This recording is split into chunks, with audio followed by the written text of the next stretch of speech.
جس شخص نے ابھی ابھی ضرب لگائی ہے، لہو ٹپک رہا ہے، داڑھی لال ہو چکی ہے، لیکن خوشی اس بات کی ہے کہ حضور اکرم صلی اللہ علیہ وآلہ وسلم سے ملاقات کا وقت آ گیا ہے۔ آپ صلی اللہ علیہ وسلم کی حدیث مبارکہ جو ہے وہ جو پیشن گوئی آپ نے فرمائی تھی، جو غیب کی جو عطائی علم کے ذریعے بتایا گیا تھا، وہ آج پورا ہو گیا ہے، اور اس کے باوجود انصاف، عدل اور رحم دلی ایک ساتھ دیکھنے میں جہاں ملتی ہے، وہ اس کے علاوہ کہیں ایسی مثال دکھائی نہیں دیتی ہے۔ نحمدہ و نصلی علی رسولہ الکریم، بسم اللہ الرحمن الرحیم۔ دراصل میں آپ نے جو شروع میں تمہید باندھی ہے پروگرام کے، تو اس میں دل کی کیفیت ایسی عجیب سی ہو گئی ہے کہ کیا بیان کیا جائے، کیا چھوڑا جائے۔ تو گزارش یہ ہے کہ حضرت علی رضی اللہ تعالیٰ عنہ سے ریلیٹڈ کوئی ایک موضوع نہیں ہے۔ بالکل، مجھ سے پہلے اپنا قبلہ نقوی صاحب، قبلہ ضمیر صاحب اپنا سیر حاصل گفتگو کر چکے ہیں۔ میں کوشش گزار یہ کروں گا کہ یہ شخصیت کے پہلے وہ جو رتبہ، شان، عظمت، مقام ہے، ناظرین کے سامنے اس کا بیان کرنا بہت زیادہ ضروری ہے، سیرت کے حوالے سے، قرآن و سنت کے حوالے سے، تاکہ دنیا کو یہ پتہ بھی چلنا چاہیے کہ عبد الرحمن ابن ملجم ملعون نے اگر آج کسی حملہ جو کیا ہے تو وہ کس پر کیا ہے، کس شخصیت پر کیا ہے۔ فاتح خیبر، حیدر کرار، شوہر بطول، داماد رسول، خلافت راشدہ کے چوتھے مہر و منیر اور قضاء و عدل کے نیر تاباں جناب سیدنا علی المرتضیٰ رضی اللہ تعالیٰ عنہ کے متعلق اکثر ہم جب بات شروع کرتے ہیں تو یہاں سے شروع کی جاتی ہے قبلہ کہ جی حضور صلی اللہ علیہ وسلم کا بچوں میں سب سے پہلے آپ نے اسلام قبول کیا۔ میں تھوڑا سا اس پس منظر کو اور پیچھے لے جانا چاہتا ہوں۔ نبی کریم صلی اللہ علیہ وسلم کا اور حضرت علی کا تعلق یہاں سے نہیں ہے کہ حضرت علی نے آج اسلام قبول کیا تو آج سے آپ کا تعلق ہے۔ حضرت علی رضی اللہ تعالیٰ عنہ جس دن پیدا ہوتے ہیں، تھوڑے سے وقت کے بعد جناب رسالت مآب صلی اللہ علیہ وسلم کو جب اس بات کا علم ہوتا ہے کہ میرا بھائی پیدا ہوا ہے، تو آپ مبارکباد دینے کے لیے ان کے میں ذرا ماحول چینج کر رہا ہوں جو دلوں کی کیفیت ہے۔ جناب رسالت مآب صلی اللہ علیہ وسلم فاطمہ بنت اسد کے گھر جاتے ہیں اور جا کر کہتے ہیں اماں جان آپ کو ہمارا بھائی بہت بہت مبارک ہو۔ تو اماں جان ساتھ ہی ایک جملہ کہتی ہیں، بیٹا بڑی خوشی کی بات ہے کہ اللہ نے آپ کو بھائی دیا، لیکن ایک بات یہ ہے کہ وہ آنکھیں نہیں کھول رہے، آنکھوں کا مسئلہ ہے۔ نبی کریم صلی اللہ علیہ وسلم نے فرمایا ذرا میرا بھائی مجھے دکھائیو تو صحیح، میں قربان جاؤں، کیا منظر ہوگا، آسمان بھی رشک سے رو پڑا ہوگا کہ حضرت فاطمہ بنت اسد رضی اللہ تعالیٰ عنہ نے حضرت علی رضی اللہ تعالیٰ عنہ کو اٹھایا اور یوں حضور نبی کریم صلی اللہ علیہ وسلم کی گود دے دیا۔ حضور صلی اللہ علیہ وسلم نے اپنی گود میں لے کر اپنی زبان نکالی اور اپنے لعاب دہن حضرت علی کے منہ میں ڈالا۔ جو ہی زبان حضرت علی کے ہونٹوں سے ٹچ ہوئی تو جو گزشتہ 2-3 دن سے آنکھیں کھل نہیں رہی تھی وہ کھل گئی۔ تو پھر مجھے یہاں سے اگلا جملہ کہنے دیجئے کہ علی وہ ذات گرامی ہے، علی المرتضیٰ وہ ذات گرامی ہے اس کائنات میں، کہ جب آپ نے اپنی آنکھیں کھولی، چشم کھولی، تو سب سے دنیا کا نظارہ کیا، تو جو پہلی نگاہ جس چہرے پر پڑھی وہ چہرہ والضحیٰ ہے، وہ چہرہ رسول پاک صلی اللہ علیہ وسلم کا مبارک چہرہ ہے۔ اور حضرت علی رضی اللہ تعالیٰ عنہ کے کس موضوع پر بات کی جائے، وقت کا دامن اتنا تنگ ہوتا ہے کہ کبھی بھی آپ کی بات کو، آپ کے زہد پر بات کی جائے، آپ کی قناعت پر بات کی جائے، آپ کی صحابت پر بات کی جائے، آپ کی شہادت کو لے کے بیٹھیں تو یہ سارے عنوانات جو ہیں وہ کلوز ہو جاتے ہیں۔ حضرت عمر رضی اللہ تعالیٰ نے ویسے نہیں فرمایا کہ لولا علی لہلک عمر، علی آپ نہ ہوتے تو عمر ہلاک ہو جاتے۔ حضرت حذیفہ بن یمان رضی اللہ تعالیٰ عنہ ایک رازدان، رسول اللہ صلی اللہ علیہ وسلم کے رازدان صحابی تھے، ان کو حضور نے منافقین کے نام بتائے ہوئے تھے، اس کے علاوہ کسی کو نہیں بتائے تھے۔ بڑے زیرک مزاج کے تھے، بڑا حاضر جواب تھے، بڑے تیز تھے اور بڑی آپ کی زبان میں فصاحت و بلاغت تھی۔ ایک مرتبہ حضرت عمر رضی اللہ تعالیٰ عنہ کے پاس آئے، میں حضرت علی کی شان یہاں سے شروع کرنے لگا۔ حضرت عمر کے پاس آئے تو حضرت عمر رضی اللہ تعالیٰ عنہ سے بڑی عجیب باتیں فرما دیں۔ فرمایا کہ امیر المومنین، میں ایک ایسی چیز سے، فرمایا میں محبت کرتا ہوں جس کو میں نے دیکھا نہیں۔ پھر فرمایا میں ایک ایسی چیز پر ایمان لاتا ہوں جو تخلیق نہیں کی گئی۔ پھر فرمایا کہ میں بغیر وضو کے صلاۃ پڑھتا ہوں۔ پھر فرمایا عرض کیا کہ جو چیز اللہ کے پاس نہیں ہے وہ میرے پاس موجود ہے۔ اب اس پر حضرت عمر رضی اللہ تعالیٰ بڑے حیران ہو گئے، پریشان ہو گئے کہ حذیفہ بن یمان کیسی گفتگو کر رہے ہیں۔ تو حضرت علی رضی اللہ تعالیٰ تشریف لے آئے۔ حضرت علی رضی اللہ تعالیٰ جب تشریف لائے تو حضرت علی سے پوچھا کہ حذیفہ اس قسم کی گفتگو کر رہے ہیں، آپ اس گفتگو کے بارے میں کیا فرماتے ہیں؟ تو حضرت علی مسکرا دیے، فرمایا حذیفہ ٹھیک کہتے ہیں، فرمایا موت حق ہے، ان ھذا لہو حق الیقین، لیکن ہم اس سے کراہت محسوس کرتے ہیں۔ فرمایا ایک ایسی چیز جو تخلیق نہیں کی گئی، اللہ کا کلام ہے، فرمایا میں کلام اللہ پہ ایمان لاتا ہوں۔ سبحان فرمایا میں بغیر وضو کے صلات پڑھتا ہوں. فرمایا اس سے مراد درود شریف ہے, نماز نہیں ہے. سبحان. پھر فرمایا کہ اللہ کے پاس ایسی چیز نہیں ہے جو میرے پاس ہے. فرمایا اللہ کے بیوی بچے نہیں ہیں, اللہ ان چیزوں سے پاک ہے, میرے بیوی بچے ہیں, اور میرے پاس عاجزی ہے جس سے اللہ پاک ہے. اور حضرت علی رضی اللہ تعالیٰ کی اگر زہد عدل کی بات کی جائے تو حضرت عمر رضی اللہ تعالیٰ نے ایک جملہ سنا جو عبداللہ ابن مسعود نے فرمایا. چونکہ اس جملے سے پہلے رسول اللہ صلی اللہ علیہ وسلم یہ بات فرما چکے تھے, حضرات موجود ہیں. فرمایا اقضاہم علی, فرمایا سب سے اچھا فیصلہ کرنے والی ذات علی المرتضیٰ کی ہے. اب اس پر ہر کسی نے اپنے کمنٹس قائم کرنے تھے. تو حضرت عبداللہ ابن مسعود رضی اللہ تعالیٰ نے فرمایا کہ مدینۃ المنورہ میں سب سے اچھا فیصلہ کرنے والے حضرت علی ہیں. اس وقت تعداد مدینہ اور مکہ میں تھی مسلمانوں کی, تو انہوں نے وہاں تک بات کرنی تھی.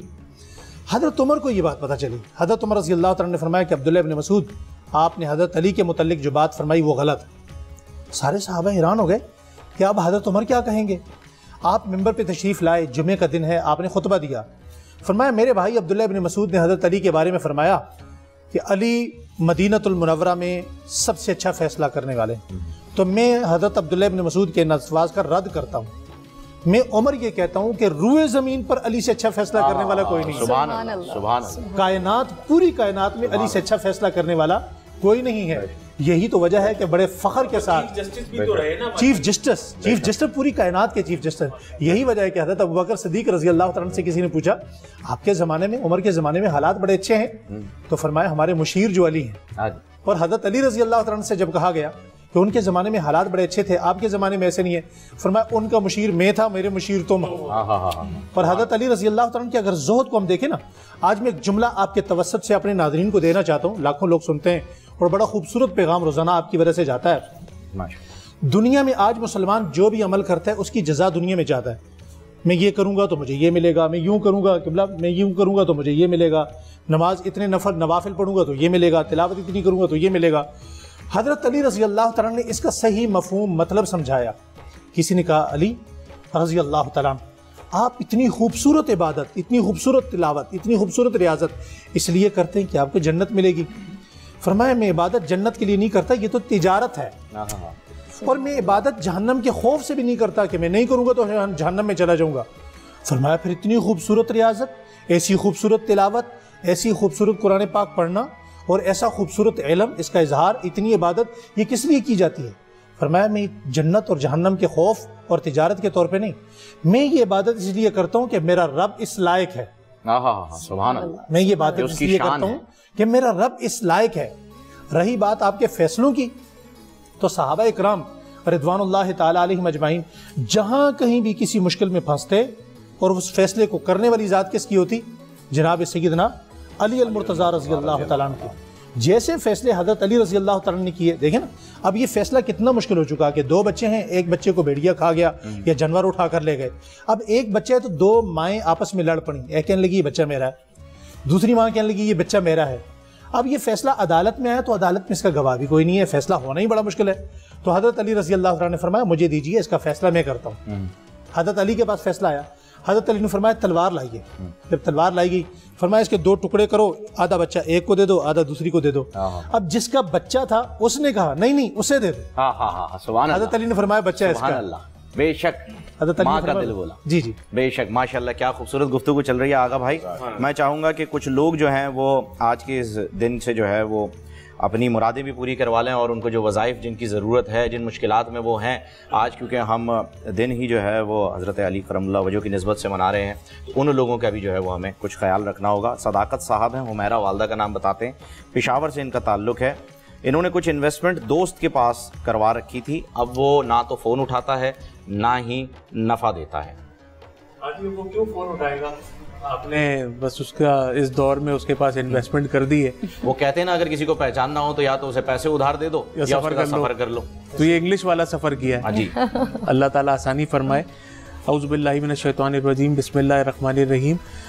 حضور علیہ الصلوۃ والسلام کی حدیث مبارکہ کا مفہوم ہے کہ میں تمہارے لیے 2 چیزیں چھوڑ کے جا رہا ہوں, ایک قرآن اور ایک میری اطرت, یعنی کہ اہل البیت. اگر ان کو پکڑ کے رکھو گے تو کبھی زندگی میں گمراہ نہیں ہوگے. اور ہم نے یہی کام نہیں کیا. ہم نے قرآن کو نہیں پکڑا اور نہ اہل بیت کو چھوڑا. لیکن آج مولا علی مشکل کشا کرم اللہ وجہ الکریم کا جو یہ یوم شہادت ہے. آج تمام دیکھنے والے اس عمل کو لازمی کریں, اپنے گھر میں 2 رکعت نفل حاجات پڑھیں, 2 رکعت نفل ہدیہ کریں اہل بیت اطہار کو, بالخصوص سیدنا علی کرم اللہ وجہ الکریم کو, اور اللہ تعالیٰ کی بارگاہ میں گڑ گڑا کے دعا کیجیے گا. آپ یقین کیجیے گا یہ ایک ایسا نسخہ, ایک ایسا وظیفہ, ایک ایسی سعادت مندی ہے اہل بیت کی شان میں, خاص طور پہ یہ 21ویں شب کو, کہ جب آپ یہ وظیفہ کریں گے, اب ٹھان لیجیے دل میں کہ آپ نے کیا دعا پروردگار سے ان سرکار کا وسیلہ دے کے مانگنی ہے, پنجتن پاک کا, اہل بیت اطہار کا. آپ کے انشاءاللہ قرضے بھی اتر جائیں گے, آپ کے گھر میں اولاد بھی آ جائے گی, آپ کی بہنوں کی شادیاں بھی ہو جائیں گی, اور جن لوگوں نے آپ کے پیسے دبائیں وہ بھی مل جائیں گے. یا بدیع العجائب الخیر یا بدیع, یا بدیع العجائب الخیر یا بدیع, یہ 313 مرتبہ عشاء کی نماز کے بعد پڑھ کے اللہ تعالیٰ سے دعا مانگیں, اور یہ جو 2 نفل ہدیہ ہے یہ لازمی کیجیے گا. بہت شکریہ آغا بھائی. ایک اور میں چاہوں گا کہ آپ نے بتا دیجیے. صدف صاحبہ ہیں, رضوانہ ان کی والدہ کا نام ہے, کوئٹہ سے تعلق ہے. ان کی نظر کمزور ہے اور انہیں آدھے سر کا درد بھی رہتا ہے, جسے ہم مائیگرین یا میگرین کہتے ہیں. اپنے آنکھوں میں آب زمزم ڈالنا شروع کر دیجئے ڈراپر سے صبح اور رات. ماشاءاللہ. اور اگر آپ کے گھر میں آب زمزم تو ظاہر ہے ماشاءاللہ تمام خوش نصیب مسلمانوں کے گھر میں موجود ہوتا ہے. اگر اس کے ساتھ آب زمزم کے ساتھ اگر عرق گلاب میں 11 مرتبہ سورہ فاتحہ اور 100 مرتبہ یا نورو یہ پڑھ کے دم کریں, اول و آخر سرکار علیہ الصلوۃ والسلام پہ درود پاک بھیجیں, ڈراپر میں لے کے آنکھوں میں انشاءاللہ یہ ڈالنا شروع کریں. بہت سارے لوگوں کے چشمے میں نے الحمدللہ اترتے ہوئے دیکھے ہیں. اور دوسرا جو آپ فرماتے ہیں کہ آدھے سر کے درد ہے اور پوری جسم کے اندر بھی آپ کو درد رہتا ہے, آپ کے کمر اور کندھے بھی بھاری رہتے ہیں, یا جبارو یا سلامو, یا جبارو یا سلامو ہر نماز کے بعد 111 مرتبہ پڑھیں. روزانہ ایک بھوکے کو صدقے کا کھانا ضرور کھلائیں. اور یہ جو کووڈ-19 کا جو دور ہم لوگ اس وقت دیکھ رہے ہیں, اس وقت سفید پوش اپنے گھر سے باہر نہیں آ سکتا, آپ سے آ کے مانگ نہیں سکتا. خدا کا واسطہ ہر انسان کو پتا ہوتا ہے, میں بار بار اسی پلیٹ فارم سے اپنے بہن بھائیوں کے ساتھ مل کے یہی گزارش کرتا ہوں کہ ہم سب کو پتا ہے کہ ہمارے خاندان میں, ہمارے رشتہ داروں میں, ہمارے دوست احباب میں, ہمارے پڑوسیوں میں کون ہے وہ سفید پوش. یہ سب سے بڑا وظیفہ ہے. سفید پوش کے گھر کا دروازہ کھٹکھٹا کر اگر آپ نے اس کو افطار کرا دیا, اس کو سحر کرا دی, آپ کو پھر شاید کسی وظیفے کی ضرورت نہیں پڑے. بہت خوبصورت بات آپ نے کی. علامہ صاحب آپ کی جانب آؤں گی. مولا کائنات ہم کہتے ہیں مولا علی کرم اللہ وجہہ کو, اور بہت سے لوگوں کو اس پہ اعتراض بھی ہوتا ہے. تو میں چاہتی ہوں کہ آج وہ مولا کائنات کا صحیح مفہوم کیا ہے, اس کا معنی کیا ہے, اور کیوں ہم مولا کائنات انہیں پکارتے ہیں, تو آج اس پہ روشنی ڈالی جائے. واہ واہ واہ واہ واہ. اس کی وجہ یہ ہے کہ اعتراض ہمیشہ اس کو ہوگا کہ جو مقصد دین اور مقصد اسلام نہیں سمجھتا. پہلی بات تو تمام مسلمانوں کو اپنے ذہن سے یہ بات نکالنا پڑے گی کہ دین اسلام صرف مسلمانوں کے لیے آیا ہے. سبحان اللہ. یہ ذہن سے نکالنا پڑے گا, یہ غلط فہمی دور کرنا پڑے گی کہ صرف عرب کے لیے آیا, صرف مسلمان کے لیے آیا, اللہ میاں صرف ہمارے ہیں, اللہ صرف مسلمانوں کا ہے, نبی صرف مسلمانوں کا ہے. اس کی وجہ یہ کہ قرآن کو غور سے نہیں پڑھا گیا. جب قرآن شروع ہوتا ہے تو ساری دنیا کو یہ بات بتائی جاتی ہے, بسم اللہ الرحمن الرحیم, الحمدللہ رب العالمین. عالمین کو ابھی تک اس سائنسی دور میں کوشش نہیں کی گئی. بہرحال میں نے تو اس پہ 30-40 تقریریں کی ہیں اور کئی اشرے پڑھے ہیں کہ عالمین کیا ہے, اور اس کو میں نے قرآن سے, حدیث سے, سائنس سے واضح کیا ہے کہ عالمین کیا ہے. رب جو ہے وہ محدود نہیں ہے, عالمین کا رب ہے. بے شک. اب جب اسلام آیا ہے تو وہ عالمین کے لیے آیا ہے, صرف مسلمانوں کے لیے نہیں آیا, صرف عرب کے لیے نہیں آیا. عرب مرکز ہے, عرب کا مرکز مکہ ہے. مرکزی حیثیت آپ رکھیں اس کی کہ وہاں پر دین آیا, بنی ہاشم کے گھر میں آیا, بنی ہاشم میں سے نبی نکلا, اس کو بھی آپ مرکز رکھیں, وہ سب صحیح ہے. لیکن یہ بھی کہا گیا کہ رحمت للعالمین. اگر رب عالمین کا ہے تو نبی بھی عالمین کا ہے. اب جب اپنے بعد رسول اللہ کسی کو دین کی محافظت کے لیے مقرر کریں گے کہ جو دین بھی سمجھائے، قرآن بھی سمجھائے، شرع بھی سمجھائے، فقہ بھی سمجھائے اور پوری دنیا کے علوم سمجھائے، تو علی سے بڑھ کے کوئی نہیں تھا کہ علی کے پاس سارا ذخیرہ موجود تھا اور وہ اسلام کو صحیح طریقے سے بچپن سے سمجھ رہے تھے، وہی سمجھا سکتے تھے، چاہے شریعت ہو یا فقہ ہو، کچھ بھی ہو. جیسے کہ ابھی مولانا نے حوالے دیے حضرت عمر کے، تو میں بھی ایک حوالہ دے رہا ہوں کہ ابن ابی الحدید معتزلی نے اپنے مقدمہ نہج البلاغہ میں لکھا کہ حضرت عمر نے یہ اعلان کیا تھا کہ اگر مسجد میں علی موجود ہوں تو خبردار کوئی فتویٰ نہ دے، وہ ذلیل ہو جائے گا. علی کی موجودگی میں اگر فتویٰ دیا تو اس کے معنی فتویٰ اور شریعت جو علی سمجھتے تھے، یہ بات حضرت عمر بھی جانتے تھے. خلافت کے ہر ادوار میں علی کی حیثیت ایک بڑے عالم کی تھی، جیسا کہ ابھی آپ نے بھی فرمایا، آپ نے بھی فرمایا، کون صاحب نے بھی فرمایا. تو ان چیزوں کو ہمیں بار بار بیان کرنا چاہیے. تو اب علی کو بھی عالمین کا ہونا چاہیے. تو اب اگر مولا کائنات کہہ دیا تو اس میں کون سے شرک ہو گیا، کون سی مصیبت آفت آ گئی. اب مولا کے معنی ولی ہیں، بے شک. اب ولی کے معنی اگر 18 معنی ہیں تو 18 معنی میں سے 17 معنی رد ہو جائیں گے، اس لیے کہ اللہ خود اپنے کو ولی کہہ رہا ہے. میں ولی، رسول ولی، اور وہ تیسرا ولی ہے جو رکوع میں زکوٰۃ دے رہا ہے. تو اللہ جب ولی ہے تو اب 17 معنی ولی کے نہیں ہوں گے، ایک ہی معنی ہوں گے. جو اللہ کے لیے ولی ہوگا وہی رسول کے لیے ولی معنی ہوں گے اور وہی علی کے لیے ہوں گے. تو اگر عالمین کا رب اللہ ہے، عالمین کے نبی رسول ہیں، تو پھر ولی بھی عالمین کے لیے ہے کہ وہ عالمین کی باتیں بتائے. اور یہ دعوت صرف حضرت علی نے کیا ہے کہ سلونی، مجھ سے پوچھو، میں ازل سے ابد تک کی باتیں بتاؤں. میں زمین کے راستوں کی طرح آسمان کے راستوں سے واقف ہوں، اور جو میں بتا سکتا ہوں اس سے پہلے کہ میں تم میں نہ رہوں پوچھ لو. ایسی دعوت تو کسی نے نہیں دی.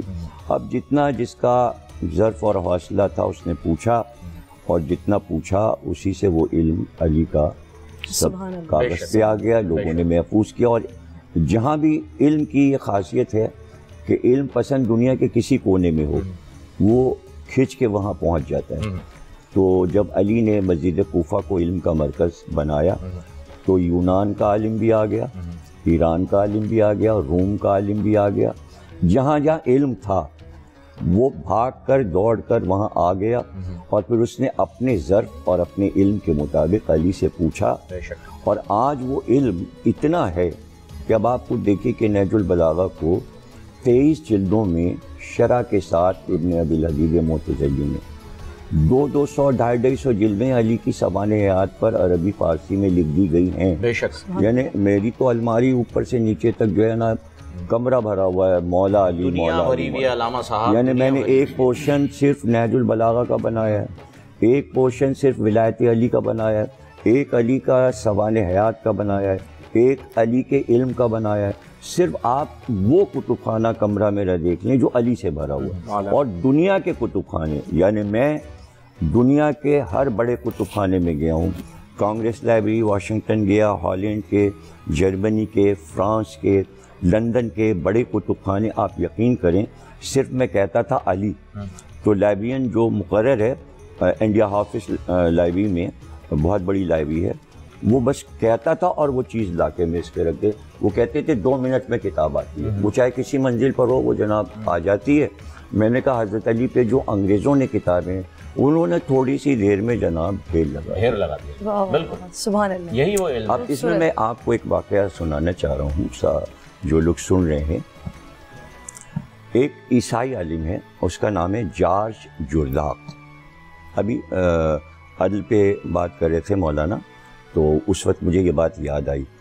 تو جارج جرداق نے ایک کتاب لکھی حضرت علی پر، اور اس کا نام اردو میں ترجمہ میں بتا رہا ہوں، ندائے عدالت انسانیہ.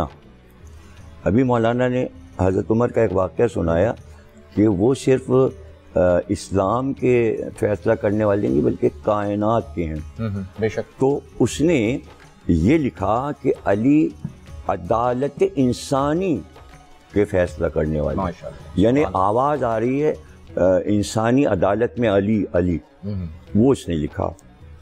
وہ پبلشر کے پاس چھاپنے کے لیے لے گیا تو اس نے کہا بھائی کاہے پہ لکھا؟ اس نے کہا حضرت علی کا. نہیں تو مسلمانوں کے خلیفہ اور امام ہیں، ہم کیوں چھاپیں؟ عیسائی پبلشر نے کہا. تو وہ کئی جگہ گیا اور کتاب نہیں چھپ پائی. تو وہ جس چرچ میں جایا کرتا تھا وہاں جا کے بیٹھ گیا اور اداس ہو گیا. اتنی دیر میں پادری چرچ کا باہر نکلا. اس نے کہا جارج ادا بہت تم اداس بیٹھے ہو. تو اس نے کہا میں نے کتاب لکھی تھی، کوئی چھاپنے کو تیار نہیں ہے. تو پادری نے کہا کس موضوع پہ لکھی ہے؟ اس نے کہا میں نے حضرت علی پہ کتاب لکھی ہے. تو پادری نے کہا تم نے حضرت علی پہ کیوں لکھی کتاب؟ اس نے کہا میں نے جب کتابیں دیکھی تو میں نے دیکھا کہ عیسائیوں پر علی کے کچھ احسانات ہیں، میں نے اس احسان کو اتارنے کے لیے علی پر کتاب لکھی ہے. تو کہا سب نے منع کر دیا. کہاں؟ وہ اندر گیا اور کچھ پیسے لے کے آیا اور اس نے کہا بھائی یہ چرچ کے پیسے ہیں، اس سے تم کتاب چھاپ لو، جب تمہاری کتاب بک جائے تو تم چرچ کے پیسے واپس کر دینا، لیکن کتاب چھاپو گے. اس کی کتاب چھپی، 123 ایڈیشن اس کے کتاب کے آئے. پھر اس کا ترجمہ جرمنی میں ہوا، پھر فرینچ میں ہوا، پھر ایران میں ہوا، عربی میں اس کا ترجمہ بار بار ہوا. اور اس کے بعد جب عراق کتاب پہنچی تو اس دور میں آیت اللہ محسن حکیم صاحب تھے. انہوں نے اپنے طلباء سے کہا کہ اگر تمہارے کو پیسے نہیں ہیں تو کپڑے بیچو اپنے اور یہ کتاب خرید کے پڑھو. اس کا صرف ایک جملہ پہلے باب کا میں سنا رہا ہوں. باب شروع کرتا ہے، وہ کہتا ہے، ایسے وہ بڑے انوکھے انداز سے ہر باب کو شروع کرتا ہے. پہلے باب کو شروع کرتا ہے، کہتا ہے کیا تم نے دنیا میں کوئی ایسا حاکم بھی دیکھا کہ رات کو وہ نہیں سویا جب تک اسے یہ یقین نہیں آ گیا کہ ہمارے پورے ملک میں کوئی بھوکا نہیں سویا؟ کیا ایسا عالم دیکھا؟ اس طرح وہ شروع کرتا ہے.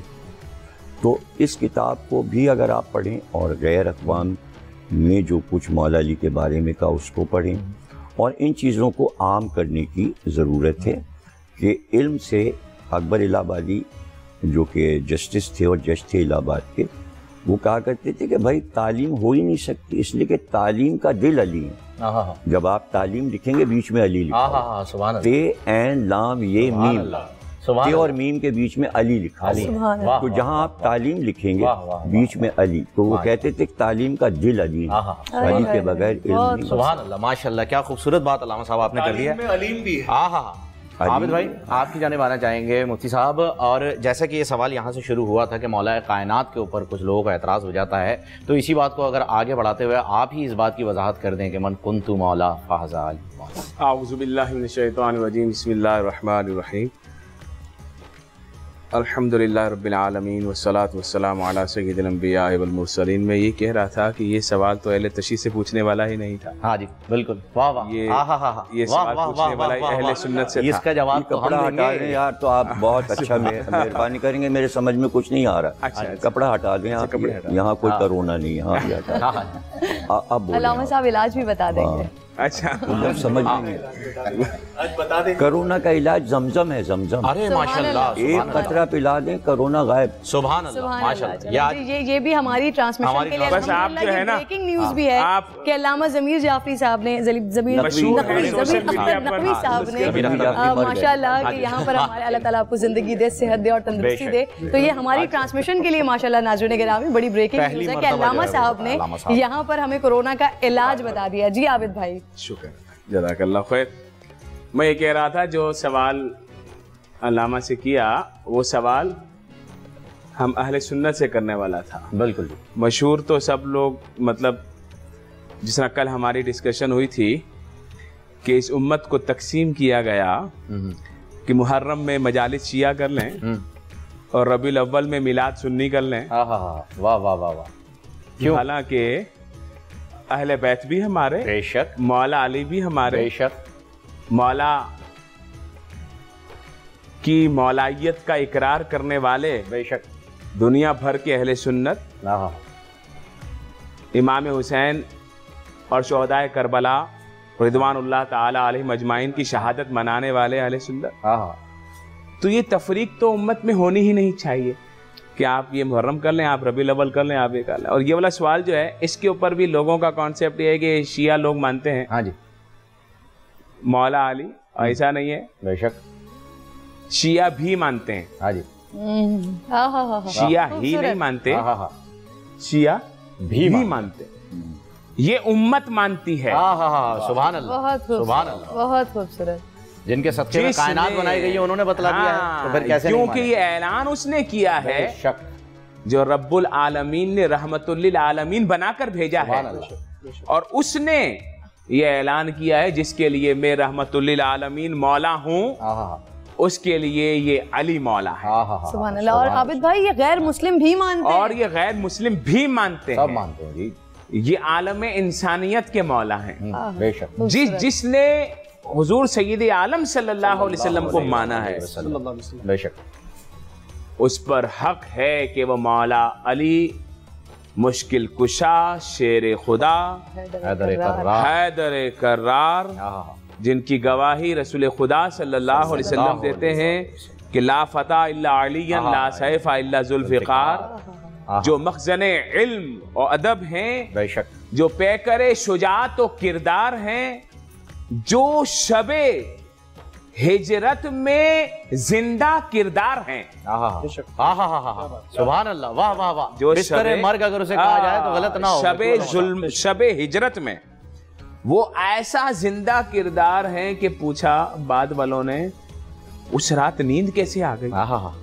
واہ سبحان اللہ، کہا جتنے سکون سے اس رات نیند آئی تھی زندگی میں کبھی نہیں آئی، سبحان اللہ، کیونکہ جب میرے آقا علیہ الصلوۃ والسلام نے اپنی سبز یمنی چادر میرے مولا علی کو پہنائی اور فرمایا یہ میرا بستر ہے علی، آرام کرو، اور لوگوں کی امانتیں انہیں لوٹانے کے بعد میرے پاس آ جانا، تو کہا جب زبان مصطفیٰ سے یہ گارنٹی نکل چکی ہے کہ امانتیں لوٹا کر میرے پاس آ جانا، پھر سو جاؤ آرام سے، تو پھر تو ایسی گارنٹی تو کبھی نہیں ملی، بے شک، تو ایسی گارنٹی ملی اور سو گئے۔